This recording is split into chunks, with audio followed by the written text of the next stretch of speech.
Iran दी अमरीकी ते Israeli अहदाफ उत्ते हमलियां दी नवी लहर पास तरान इनकलाब दा 40 तो वध मिसाइल दागन दा दावा आख्या कवेती बंदरगाह दे नेड़े धमाका कार्गो टैंकर तो तेल समंदर विच रसन दी इतलात अमला महफूज सऊदी अरब दे शहर अल खराज ते 3 क्रूज मिसाइलां नाल हमला तर्जमान सऊदी वजारत दिफा दे मुताबिक तिन्ने मिसाइलां नूं फिजा विच तबाह कर दिता गया कोई जानी नुकसान नहीं होया हुण तक 500 अमरीकी फौजी हलाक कर चुके ईरान दे कौमी सलामती कौंसल दे सैक्रटरी जनरल अली लालजानी दा दावा जहाज़ां नूं तहफ्फुज़ देण दे ट्रंप दे बयान उत्ते ईरानी पासदारान दा चैलेंज।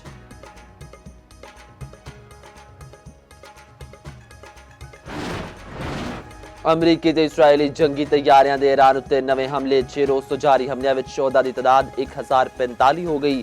इसराइली मीडिया दा ईरान दे बैलिस्टिक मिसाइल निजाम दे अहदाफ नूं नाकारा बनाने दा दावा लेबनान दे शुमाल विच फलस्तीनी पनाह गुज़ीन कैंप ते जनूबी इलाकें उत्ते इसराइली हमले 5 अफराद शहीद।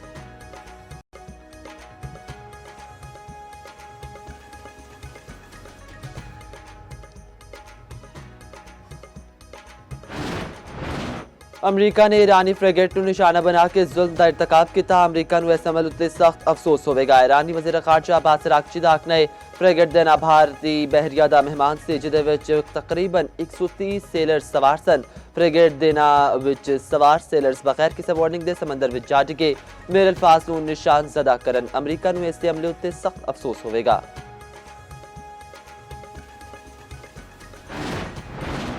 ईरान उत्ते इराकी किरदाद ने जमीनी हमला शुरू कर दिता अमरीकी हुकाम दा दावा क्या हज़ारां कुर्द सरहद पार करके ईरानी इलाकों में दाखिल हो रहे ने।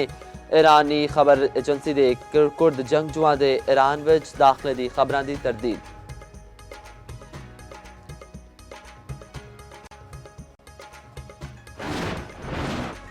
डोनाल्ड ट्रंप दा पूरी कुवत नाल ईरान उत्ते हमले जारी रखण दा ऐलान अमरीकी सदर ने राउंड टेबल कॉन्फ्रेंस नाल खिताब विच आख्या असी हमले ना करदे तां ईरान दे कोल छेती एटम बम हुंदा पागल लोकां दे कोल एटम बम होना दुनिया लई खतरनाक हो सकदा है। ईरानी क़यादत नूं खत्म कर दिता असी मजबूत पोजीशन विच हां।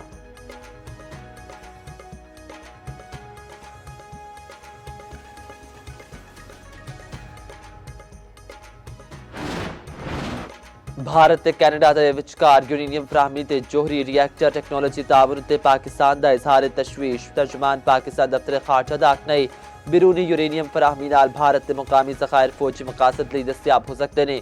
इस पेशरफ नाल जनूबी एशिया विच स्ट्रैटेजिक तवाज़ुन होर मुतासर होने दा खदशा है।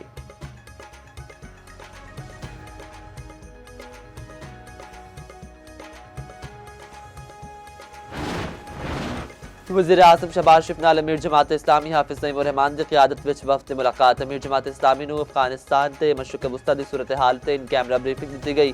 वफ़द नूं पाकिस्तान दी सफारती कोशिशां ते इक़दामात ते एतमाद विच दिता गया।